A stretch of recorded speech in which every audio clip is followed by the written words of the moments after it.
नमस्कार फ्रेंड्स, यदि आप स्क्रू मैन्युफैक्चरर हैं, आप फोटो इमेज देख सकते हैं। यदि ये क्रॉस रेसिस्ट स्क्रू है, यदि इसके मैन्युफैक्चरर है तो उसमें लगभग 15 वैरायटी है, 15 वैरायटी है जो मैंडेटरी सर्टिफिकेशन के अंदर डाल दिया है गवर्नमेंट ने रिसेंट क्वालिटी कंट्रोल ऑर्डर में। तो इसका मतलब ये है कि अब आप विदाउट BIS या ISI मार्क लाइसेंस की इसका प्रोडक्शन या सेल या स्टोर नहीं कर सकता। तो ये वीडियो आपके लिए बहुत इंपॉर्टेंट होने वाली है। इसमें हम आपको बताएंगे BIS के प्रोसेस के बारे में, क्वालिटी कंट्रोल ऑर्डर के बारे में, BIS का लाइसेंस कितने दिन में मिलेगा, एक्सपेंसेस क्या होंगे, वैलिडिटी क्या होगी लाइसेंस की। ये सारी बातें हम इस वीडियो में करेंगे। मेरा नाम प्रमोद जसवाल है, news India testing and research private limited का मैं फाउंडर हूँ। सिंस 2013 से मैंने डिफरेंट इंडस्ट्रीज़ के लिए काम किया है। BIS में टेक्सटाइल है, ये आपका ग्लास इंडस्ट्री है, प्लास्टिक इंडस्ट्री है, स्टील इंडस्ट्री है, कंक्रीट इंडस्ट्री, सभी तरह की इंडस्ट्री के लिए हमने काम किया है। काफ़ी अच्छा एक्सपीरियंस है BIS के लिए। तो अभी हम आपको स्टार्ट करते हैं। सबसे पहले क्वालिटी कंट्रोल ऑर्डर की बात करते हैं। क्वालिटी कंट्रोल ऑर्डर बेसिकली जो कंसर्न मिनिस्ट्री होती है जिसके अंदर में कोई भी प्रोडक्ट आता है, यदि उनको लगता है कि प्रोडक्ट की क्वालिटी कस्टमर के लिए इंपॉर्टेंट है तो वो क्वालिटी कंट्रोल ऑर्डर के थ्रू उसको मैंडेटरी सर्टिफिकेशन में पुट करता है। तो जैसे आपका प्रोडक्ट स्क्रू है, ये मिनिस्ट्री ऑफ कॉमर्स के अंदर आता है और मिनिस्ट्री ऑफ कॉमर्स ने बेसिकली इस प्रोडक्ट को 17 सितंबर 2024 का एक क्वालिटी कंट्रोल ऑर्डर है जिसके थ्रू इसको मैंडेटरी सर्टिफिकेशन में डाल दिया है। इस प्रोडक्ट में लगभग 15 प्रोडक्ट हैं जिनको कवर किया गया है, जो हम आगे आपसे बात करेंगे। उससे पहले हम बात कर लेते हैं कि इम्प्लीमेंटेशन डेट क्या है। तो फॉरेन मैन्युफैक्चरर और लार्ज स्केल मैन्युफैक्चरर के लिए 17 मार्च 2025 है, स्मॉल इंटरप्राइजेस के लिए 17 जून 2025 है और माइक्रो इंडस्ट्रीज के लिए 17 सितंबर 2025 है। तो बेसिकली 17 मार्च 2025, 17 जून 2025 और 17 सितंबर 2025। तो ये आपकी डेट है, इनको आप नोट कर लें, क्योंकि इस डेट के बाद यदि आपकी जो भी स्केल है इंडस्ट्री की, इसके बाद आपकी मैन्युफैक्चरिंग, सेलिंग या स्टोर तीनों चीज़ इलीगल होगी। अब हम बात करते हैं कि प्रोडक्ट इसके अंदर क्या क्या कवर हुए हैं। फास्टनर है और टैपिंग स्क्रू है इसके अंदर।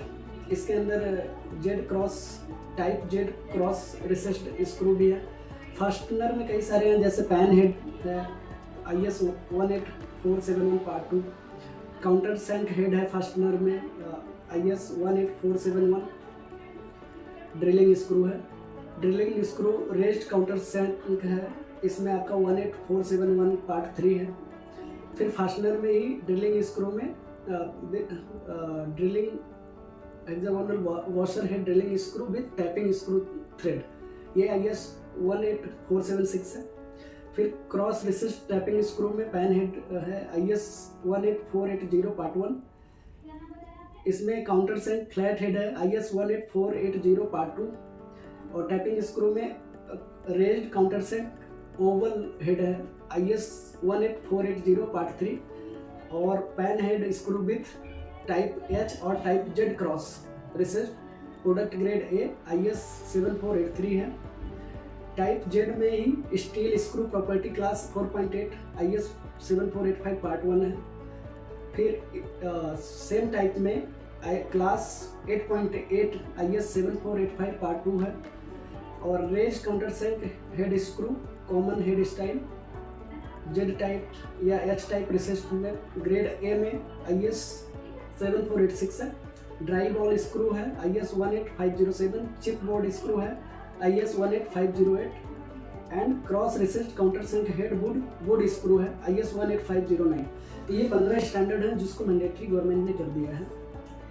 मैंडेटरी का मतलब ये हुआ कि इसका अब आप प्रोडक्शन बिना लाइसेंस के नहीं कर सकते, ना ही सेल कर सकते, ना ही स्टोर कर सकते। तो अब इनकी इन्फोर्समेंट बॉडी क्या है? BIS इसकी इन्फोर्समेंट बॉडी है। जब भी कोई क्वालिटी कंट्रोल ऑर्डर आता है तो BIS ही उसको इन्फोर्स करती है।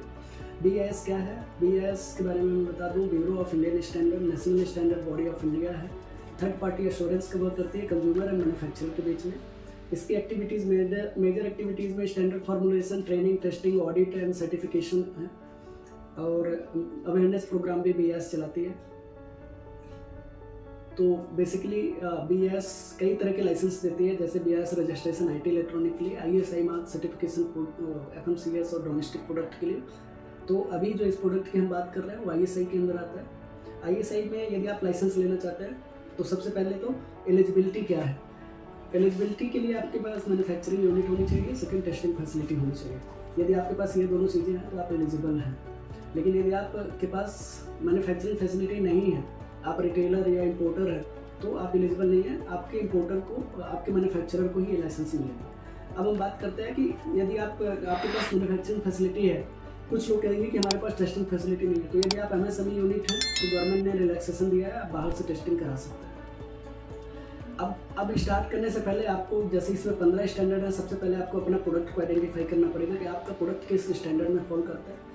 फिर उसमें स्कोप देखना पड़ेगा कि आपका क्या स्कोप आप लेना चाहते हैं, थ्रेड वगैरह क्या, उनसे कौन कौन से थ्रेड साइज लेना चाहते हैं। उसके बाद आपको लैब इंस्टॉल करना पड़ेगा रिक्वायर्ड टेस्टिंग के लिए।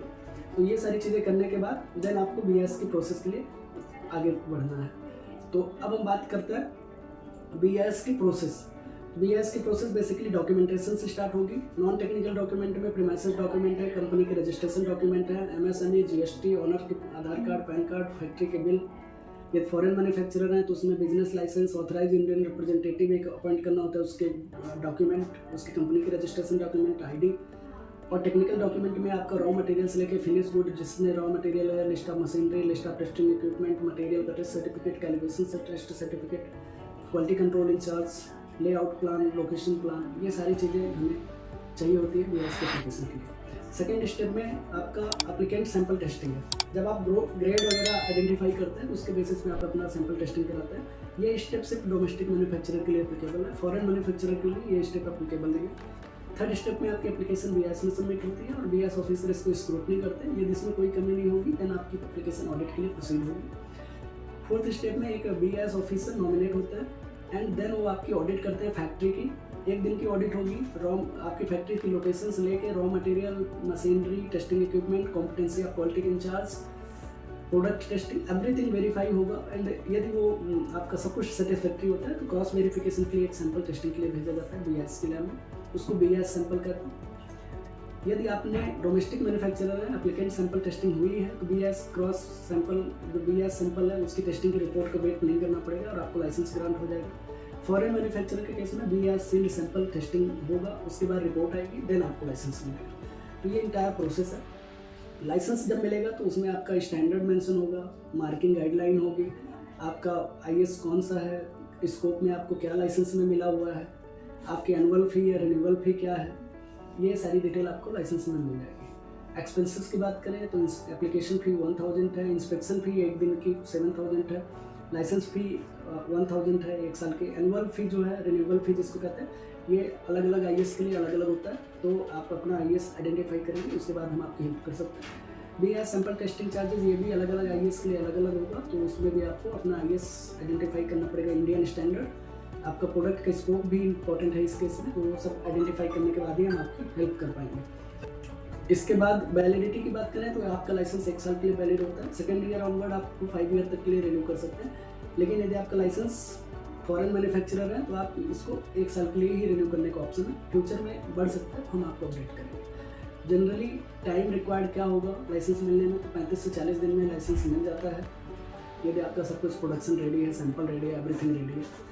और फॉरेन मैन्युफैक्चरर के लिए ये लाइसेंस 4 से 6 महीने का टाइम लगता है। उम्मीद है कि वीडियो इन्फॉर्मेटिव लगी है आपको। इससे रिलेटेड और इन्फॉर्मेशन के लिए अपडेटेड रहने के लिए लाइक करें, सब्सक्राइब करें। Thank you so much, see you in the next video. Thank you so much.